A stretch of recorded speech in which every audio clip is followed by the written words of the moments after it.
देश में कोरोना ने फिर बनाया नया रिकॉर्ड। 24 घंटे में 3,86,000 से ज्यादा केस आए सामने, तो 3500 से ज्यादा लोगों की हुई मौत। एक दिन में 2,91,000 मरीज ठीक। महाराष्ट्र, केरल, कर्नाटक और यूपी में नहीं सुधर रहे हालात। रोजाना 35,000 से ऊपर आ रहे कोरोना केस। महाराष्ट्र में सबसे ज्यादा 66,159 केस, 771 की मौत।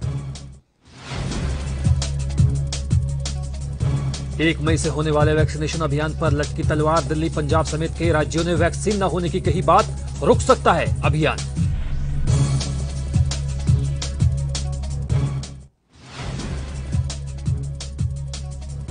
कोरोना के बढ़ते संकट के बीच यूपी से आने वाली बसों पर शिवराज सरकार ने लगाई पाबंदी। 7 मई तक स्थगित रहेंगी बसें।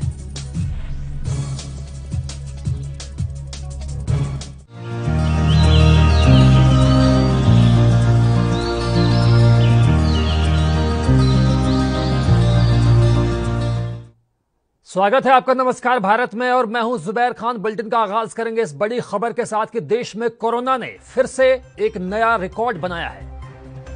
जी हां, देश में कोरोना ने फिर से एक नया रिकॉर्ड बना दिया है। 24 घंटे में सामने आए हैं 3,86,657 नए कोरोना केस। जी बिल्कुल, 3,86,657 लोगों को महज 24 घंटे में कोरोना ने अपना नया शिकार बनाया है। 24 घंटे में 3,501 कोरोना मरीजों की मौत हो चुकी है। देश में अब तक 2,08,313 लोगों की कोरोना से मौत हो चुकी है। वहीं देश में अब तक 1,87,00,000 से ज्यादा लोग कोरोना की वजह से संक्रमित भी हो चुके हैं। महज 24 घंटे में 2,91,484 कोरोना मरीज ठीक हुए, तो देश में अब तक 1,53,00,000 से ज्यादा मरीज ठीक हो चुके हैं।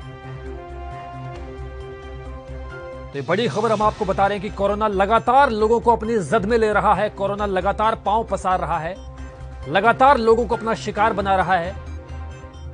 और महज 24 घंटों के अगर आंकड़े की हम बात करें तो 3,86,657 नए कोरोना केस सामने आए हैं। और इससे समझा यह जा सकता है कि कोरोना की रफ्तार थमने का नाम नहीं ले रही।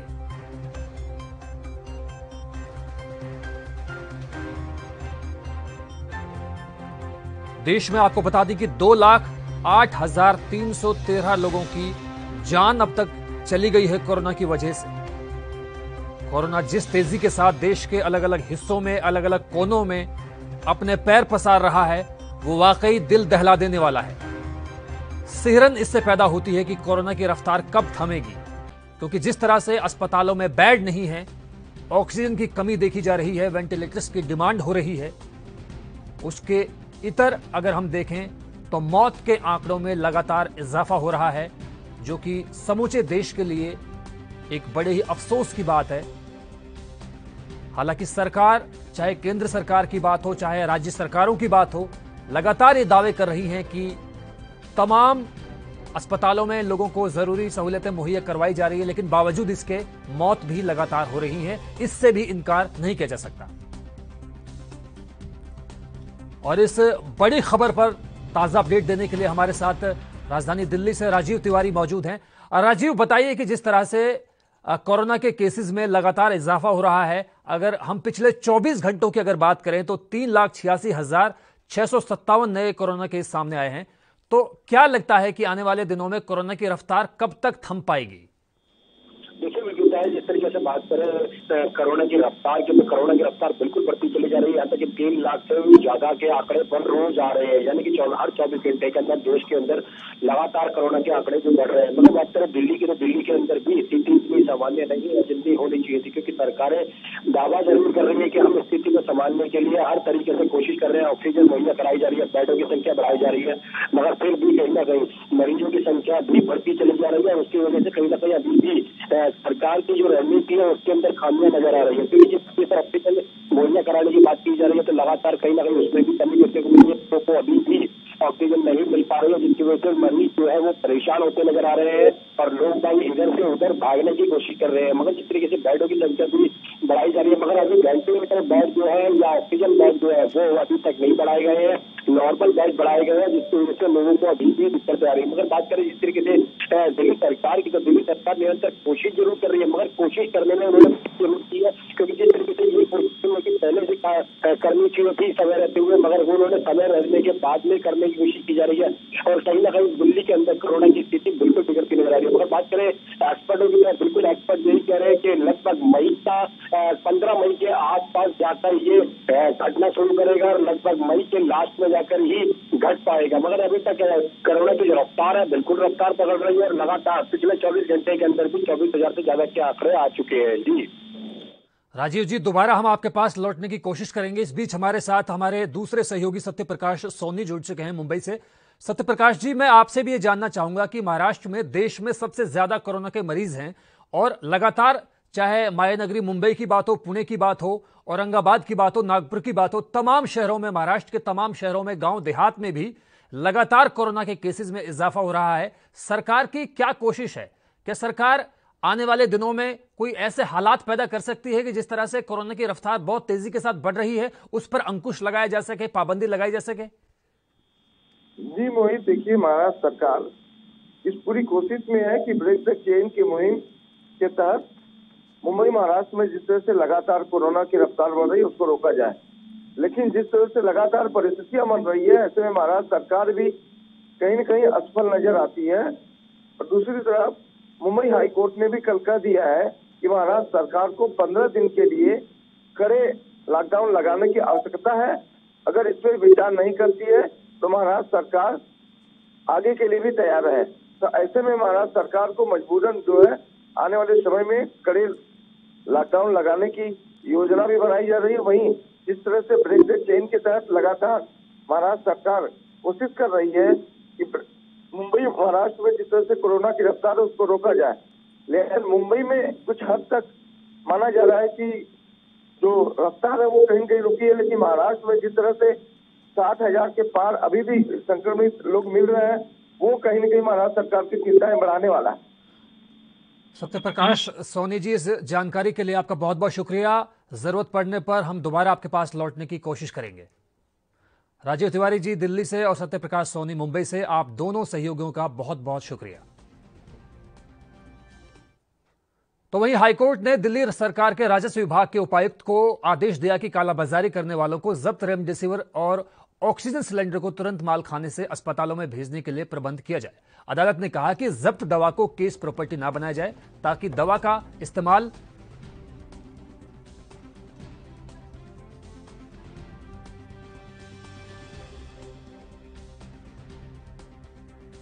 अदालत ने दवा और सिलेंडर की कमी को देखते हुए महत्वपूर्ण आदेश जारी किया है। न्यायमूर्ति विपिन सांघी और न्यायमूर्ति रेखा पल्ली की पीठ ने सुनिश्चित करने के आदेश जारी किए कि जब्त दवा केस प्रॉपर्टी के रूप में न रह जाए ताकि इसकी प्रभावशीलता न खोने पाए।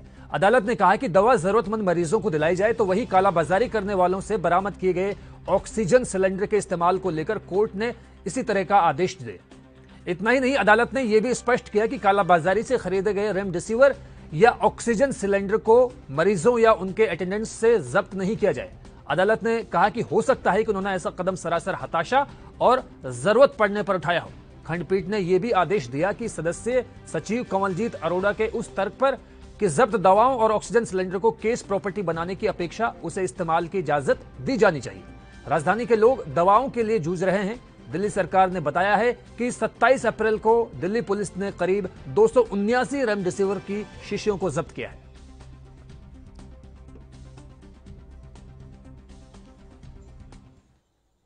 तो वहीं सुप्रीम कोर्ट कॉम्प्लेक्स में कोरोना मरीजों के लिए अस्थायी इन पेशेंट सुविधा के लिए सुप्रीम कोर्ट पहली बार एसोसिएशन ने पहल की है, जिस पर अब सुप्रीम कोर्ट प्रशासन ने अपनी सैद्धांतिक सहमति व्यक्त की है। कोर्ट में वकीलों के नए चैंबर भवन में कोविड-19 देखभाल केंद्र निर्मित किया जा सकेगा। दरअसल दिल्ली में इस वक्त कोरोना का कहर जारी है। ऐसे में सुप्रीम कोर्ट कॉम्प्लेक्स में कोरोना मरीजों के लिए अस्थायी इन पेशेंट सुविधा के लिए एससीबीए ने एक प्रस्ताव रखा है। गुरुवार को सुप्रीम कोर्ट एससीबीए के इस प्रस्ताव पर सहमत हो गया कि यहां वकीलों के नए चैंबर भवन में कोविड केयर सेंटर निर्मित किए जाए।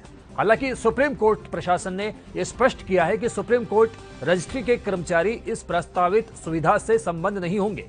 ये दिल्ली सरकार को तय करना है कि इसे कैसे संचालित किया जाए। आपको बता दें कि बार एसोसिएशन पिछले कई दिनों से सुप्रीम कोर्ट के परिसर में ही कोरोना अस्पताल शुरू करने की मांग कर रहा था, जिस पर चीफ जस्टिस ने सुप्रीम कोर्ट की नई बिल्डिंग में कोरोना सेंटर खोलने की इजाजत भी दे दी।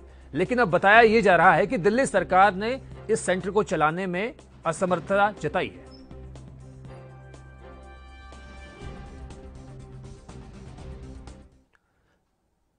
चंडीगढ़ में डिपार्टमेंटल पावर परचेज कमेटी की बैठक हुई। इस बैठक की अध्यक्षता परिवहन मंत्री मूलचंद शर्मा ने की। इस बैठक में हरियाणा के कृषि मंत्री जेपी दलाल भी मौजूद रहे। बैठक के बाद कृषि मंत्री जेपी दलाल ने कहा कि डीजल के टैंकर की चेसिस और बैटरी खरीद का एजेंडा टैंकर चेसिस की खरीद को डेफर किया है। साथ ही कहा कि बैटरी खरीद को लेकर 2 करोड़ की खरीद को मंजूरी दी गई है। पिछले 2 साल पुराने रेट्स पर खरीद की गई है। आगे उन्होंने और क्या कुछ कहा, आपको सुनवाते हैं।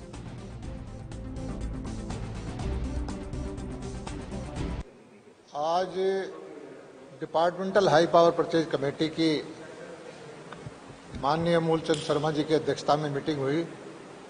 ट्रांसपोर्ट डिपार्टमेंट की 2 परचेज थी। जो डीजल के टैंकर होते हैं उनके चेसिस की खरीद का मसला था और बैटरियों के खरीद का मसला था।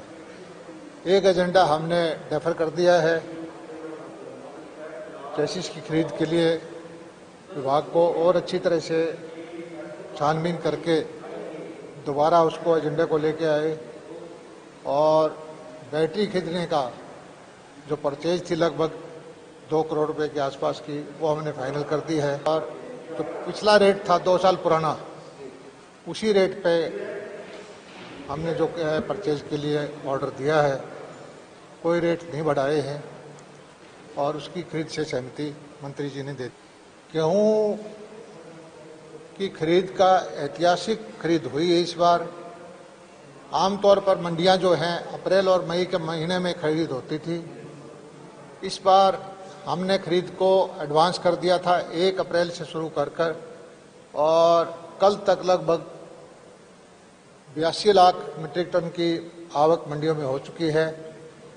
उसमें से 75-76 लाख की हम खरीद कर चुके हैं।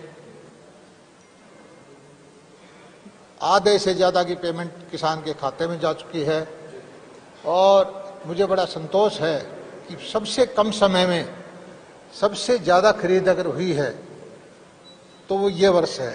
किसान भाइयों का मैं धन्यवाद अदा करता हूं कि कोरोना के संकट के काल में आप लोगों ने देश के खाद्यान्न भंडार भरने का सहयोग दिया और मंडियों में किसानों को किसी तरह की कोई हाबड़-तोबड़ नहीं हुई, किसी तरह की दिक्कत नहीं हुई।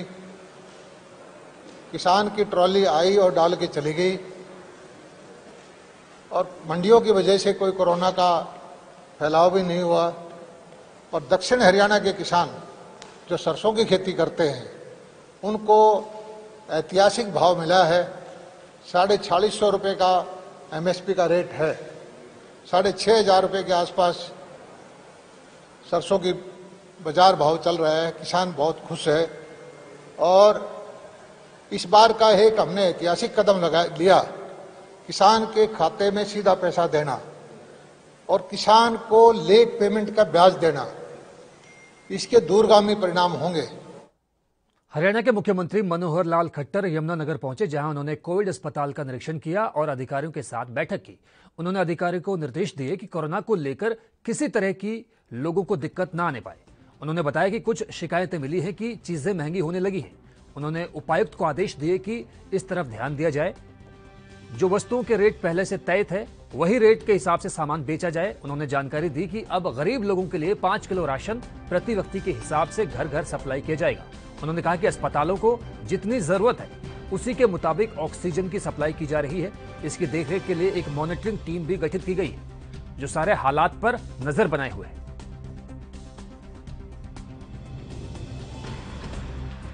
ये बहुत तेजी से पूरे प्रदेश में फैल रही है, पूरे देश में भी फैली है। ऐसे लेवल पर आई है कि अब हमको सबको मिल करके इसकी लड़ाई लड़नी है। लगातार पिछले 4-5 दिन से केसेस ज़्यादा होने के कारण से हमें थोड़ा ऑक्सीजन की कठिनाई आ रही थी। ऑक्सीजन होने के बाद उसकी ट्रांसपोर्टेशन की भी कठिनाई आ रही है। लगातार उसको ध्यान रखे हुए हैं और हर अस्पताल को जितनी ऑक्सीजन की आवश्यकता वो पहुंच जाए, लगातार हम लोग इसको ध्यान रखे हुए हैं। अभी तक हमारा कोटा कम था। मैं केंद्र सरकार को धन्यवाद देता हूं कि उन्होंने हमारा कोटा बढ़ा दिया है। अब 232 मेट्रिक टन हो गया है और आश्वासन मिला है कि आगे आवश्यकता पड़ने पर इसको और भी बढ़ाया जाएगा। अब जो बढ़ाया गया कोटा है वो उड़ीसा से उसकी ऑक्सीजन हमको सप्लाई होगी। हमने एक ट्रेन भेज दी है, 5 उसमें टैंकर गए हैं, 2 टैंकर हवाई जहाज से एयरलिफ्ट करके भेजे हैं। वो जल्दी एक आध दिन में वापस आने शुरू हो जाएंगे और हमारा जो कोटा बढ़ा हुआ है उसका लाभ हमको मिलेगा। महंगाई की तरफ बढ़ने लगी है। आज डिप्टी कमिश्नर को सबको आदेश दिए हैं कोई होर्डिंग ना करे। जो सामान जिस कीमत पर पहले बिक रहा था उसी कीमत पर बिकना चाहिए और सभी डीसी इसके ऊपर ध्यान कर रहे हैं। मैं लोग कोरोना के पेशेंट बहुत ज़्यादा आवश्यक ना हो उनको हॉस्पिटल में जाना, वो अपने घर में रह करके होम आइसोलेशन इस नाते से वो रहें। होम आइसोलेशन के हमने किट बनाए हैं, वो किट उनको सप्लाई किए जा रहे हैं। जो छोटी दवाई कम ज़्यादा दवाई उसमें आवश्यक होती है वो दी जाती है, उसमें थर्मोमीटर दिया जाता है, उसमें मास्क दिए जाते हैं और घर में रह करके वो इलाज करें, इलाज अपना करवाएं। डॉक्टर्स उनको फ़ोन कॉल के ऊपर प्रतिदिन उनसे संपर्क करते हैं ताकि किसी प्रकार की कठिनाइयों को ना आए। हेल्प नंबर सबको दे दिए गए हैं और उस शक्ति में इतना ही है कि लोग थोड़ा डिस्टेंसिंग बनाकर रखें और गैदरिंग ज़्यादा बड़ी ना करें। लेकिन हम ये भी चाहते हैं कि जो आर्थिक चक्र है वो ना टूटे, लोगों के काम व्यवसाय वो एकदम ऐसे बंद ना हो जाए। पिछली बार लॉकडाउन का सबसे बड़ा जो दुष्परिणाम था उसको नहीं आने देना चाहते। कोशिश कर रहे हैं कि इस सारे में से ये सारी चीज़ें काबू में आए। अगर स्थिति बिगड़ती है तो फिर किसी प्रकार के और। तो फिलहाल नमस्कार भारत में वक्त हुआ एक छोटे से ब्रेक का। ब्रेक के उस पार भी खबरों का सिलसिला लगातार जारी है।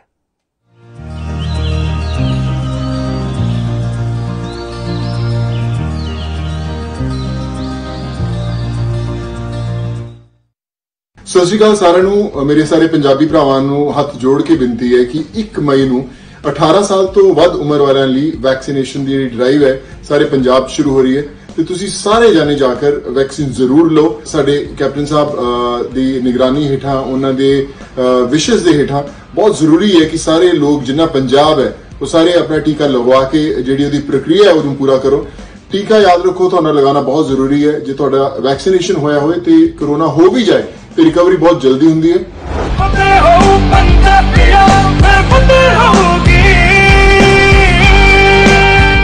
कम ब्रेक और ज्यादा खबरों के साथ देखिए ANB news in channel number पर।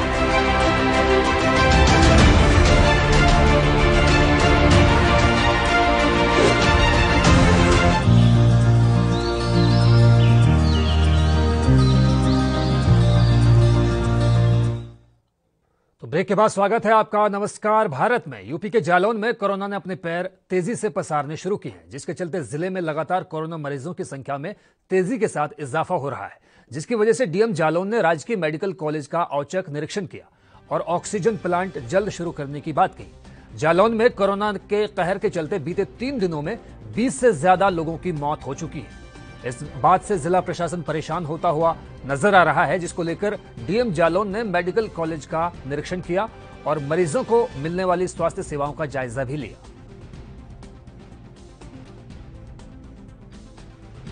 हमारे जनपद के लिए एक ही ऑक्सीजन प्लांट अभी सैंक्शन हुआ था, तो 15 दिन लगभग इसमें फाइलिंग में लगेगा। उसके पश्चात जैसे ये काम खत्म होगा जनरेटर हमारा आ जाएगा। हम मान के चलते हैं कि 15 से 25 दिन में हमारा ऑक्सीजन जनरेटिंग प्लांट जो है वो प्रारंभ हो जाएगा। मैडम, जनपद में लगातार मृत्यु दर बढ़ रही है, इसके लिए जिला प्रशासन क्या कर रहा है? इसके लिए हम लोगों के बीच में जागरूकता फैला रहे हैं। अक्सर ऐसा होता है कि लोग प्रारंभ में ध्यान नहीं देते या बीमारी को छुपाने का प्रयास करते हैं, तो अस्पताल तक आते आते बहुत विलम्ब हो जाता है, मतलब काफ़ी लोगों को नुकसान हो जाता है और वो ऐसी स्थिति में पहुंच जाते हैं कि फिर वहां से वापस लाना मुश्किल हो जाता है। तो अगर लोग प्रारंभ से ही अवेयर हों कि हमें जो है अगर थोड़ा भी फीवर आ रहा है तुरंत जाँच करा के छुपाएं नहीं। होम आइसोलेशन किट की सुविधा हमने रैपिड रिस्पांस टीमों के माध्यम से भी उपलब्ध करा रहे हैं और हमने मेडिकल स्टोरों को भी बता दिया है कि ये स्टैंडर्ड प्रोटोकॉल के मुताबिक आप होम आइसोलेशन किट लोगों को प्रोवाइड करा सकते हैं। अगर लोगों को थोड़ा भी शंका है तो स्टैंडर्ड कोविड प्रोटोकॉल के अनुसार अपनी दवाएं लेकर वो उनका अगर लेंगे डॉक्टर के परामर्श के अनुसार तो उनकी हालत ख़राब नहीं होगी और क्रिटिकल कंडीशन में आते आते। यूपी के सुमेरपुर थाना क्षेत्र में मोबाइल चोरी के शक में एक युवक की बुरी तरह पिटाई का मामला सामने आया है। आरोप है कि 16 साल के शिवा नाम के लड़के को 4 युवकों ने बेरहमी से बेल्ट और लात घूंसों से पीटा और उसके बाद पीड़ित को करंट भी लगाया, जिसकी वजह से पीड़ित बेहोश हो गया। बेहोशी की हालत में रास्ते में उसे फेंक कर बदमाश चले गए।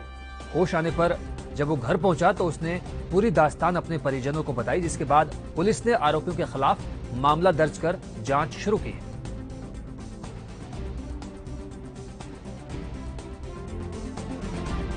क्या नाम भैया आपका?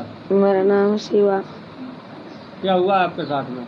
मुझे उसने पीटा है, कह रहा था तुमने मोबाइल चोरी किया है। मैंने बोला था मैंने नहीं किया। 4 लोग ने मारा है मुझे। कहाँ पे? यही रंजन के वो जो फ्लैट है, ये फाटक, वो चैनलों में अंदर बंद करके।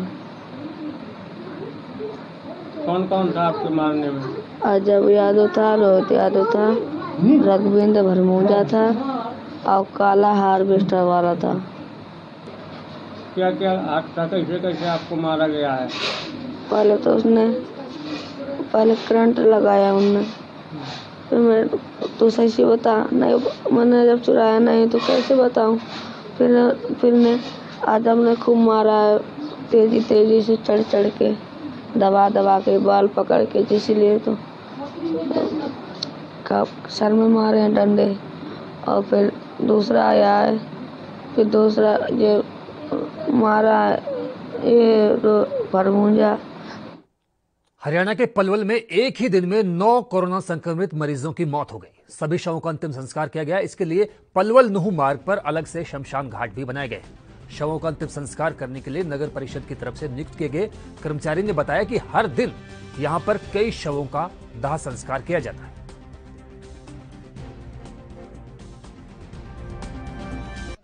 अभी 2-3 दिन से तो लगातार 6 आ रही है। 2-3 दिन से लगातार रोजाना 6 आ रही है और आज 9 हुई है। आज 9 हुई है। तो जैसे आप ये जो शवों का अंतिम संस्कार कर रहे हैं, सेफ्टी के लिए क्या क्या आपको प्रोवाइड किया गया? सारी चीज प्रोवाइड है हमारे पास, ग्लव्स वगैरह, मास्क वगैरह, किट वगैरह, सारी चीज प्रोवाइड है हमारे पास। अच्छा, ये जो पूरी सुविधा हमारे लिए फ्री हुई है हमारे कर्मचारी। शवों के अंतिम संस्कार की जो सामग्री है वो नगर परिषद की तरफ से है? हमारे नगर परिषद से ही करी हुई है, नगर परिषद की तरफ से। और अगर कोई अपने पास से करना चाहे तो अपने पास से करना चाहे तो चल सकता है। हमारा कोई ऐतराज नहीं, हमारा नगर परिषद जो लाना चाहे। बाकी हमारे नगर परिषद ने पूरी सुविधा, लकड़ी, पानी, सब चीज़ की यहाँ करी हुई है। अब फिलहाल लकड़ी खत्म हो चुकी है, लकड़ी आ रही है अभी, और इनका भी अंतिम संस्कार होगा। कितने आपके साथ जो और कर्मचारी हो यहाँ काम कर रहे हैं? जो काम कर रहे हैं यहाँ 6-7 कर्मचारी हैं। 6-7 कर्मचारी। तो जैसे जिस डेड बॉडी का यहाँ अंतिम संस्कार किया जाता है, उसका क्या कोई प्रमाण पत्र वगैरह दिया जाता है परिजनों का? कैसे? वो तो हॉस्पिटल वाले देंगे जहाँ से बॉडी आ रही है। अच्छा, हम थोड़ी देंगे। जहां एक तरफ पूरा देश कोरोना से जंग लड़ रहा है, तो वहीं फिरोजाबाद के थाना उत्तर के कोविड सेंटर के बाहर अस्पताल की सैकड़ों नर्स स्टाफ बंद कर हड़ताल करने पर आमादा हो गई। उनकी माने तो उन्हें पिछले 3 महीने से वेतन नहीं मिला, जिसकी वजह से उन्हें हड़ताल पर जाना पड़ा। वहीं नर्सेज की हड़ताल की खबर मिलते ही मेडिकल कॉलेज प्रशासन में हड़कंप मच गया और उन्हें मनाने के लिए एसडीएम सदर और सीएमएस के साथ साथ कॉलेज प्राचार्य संगीता तनेजा को भी आना पड़ा। इसके बाद नर्सेज को काफी समझाने के बाद उनकी हड़ताल को खत्म करवाया गया और उन्हें वापस काम पर लौटाया गया।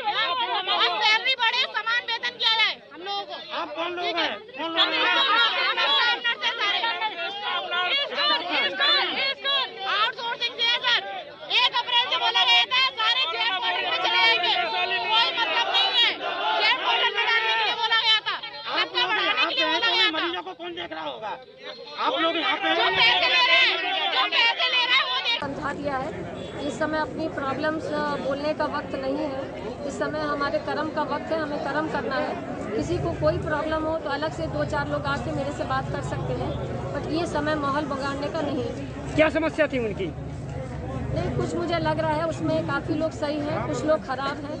जो कि बीच में आके भड़काने का काम कर रहे हैं, जो कि एक गलत प्रक्रिया है। थोड़ी मेहनत उन पर पड़ रही है, इसमें कोई दो राह नहीं है, बट ये समय ऐसा है सभी के लिए एक हार्ड पीरियड है, सभी उसको फेस कर रहे हैं। हरियाणा के फतेहाबाद में ऑक्सीजन की कमी को दूर करने के लिए प्रशासन ऑक्सीजन कंसंट्रेटर का सहारा लेगा। इसको लेकर ऑक्सीजन कंसंट्रेटर की पहली खेप फतेहाबाद के नागरिक अस्पताल में पहुंची। वहीं फतेहाबाद के लघु सचिवालय में प्रशासन और सिरसा लोकसभा सीट की सांसद सुनीता दुग्गल के बीच वीसी के माध्यम से बैठक हुई। इस बैठक में सांसद महोदय ने फतेहाबाद के लिए 10 लाख रुपए की ग्रांट मंजूर की। जैसे कि हरियाणा सरकार के निर्देशानुसार भी और सरकार की हिदायत के अनुसार डिस्ट्रिक्ट कंसल्टेटिव कमेटी की मीटिंग थी, जिसमें हमारे क्षेत्र के सांसद महोदया सुनीता दुग्गल जी और हमारे विधायक महोदय सभी ऑनलाइन जो हमसे जुड़े हुए थे, जिसमें सभी अधिकारी थे, एसपी साहब थे, डीएसपी साहिबान थे, एसडीएम साहब थे और हमारे जो इलेक्टेड मेंबर्स हैं वो सभी हमारे से जुड़े हुए थे।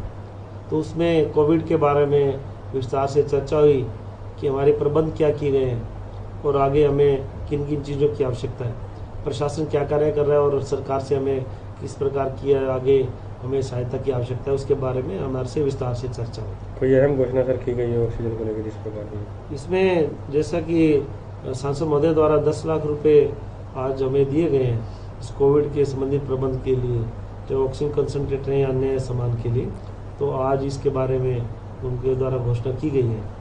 और हमने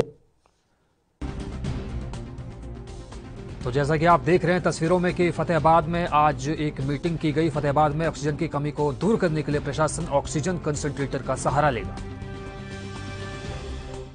जम्मू कश्मीर के अनंतनाग जिले में रेलवे स्टेशन के पास सुरक्षा बलों ने गुरुवार को आईईडी बरामद कर बड़ी कामयाबी हासिल की है। पुलिस अधिकारी ने बताया कि सदूरा अनंतनाग के पास उन्हें एक संदिग्ध बैग मिला, जिसके अंदर से आईईडी बरामद की गई। वहीं मौके पर बम निरोधक दस्ते को इलाके में वक्त रहते बुला लिया गया। पुलिस द्वारा मामला दर्ज किया गया है, वहीं मामले की जांच भी की जा रही है।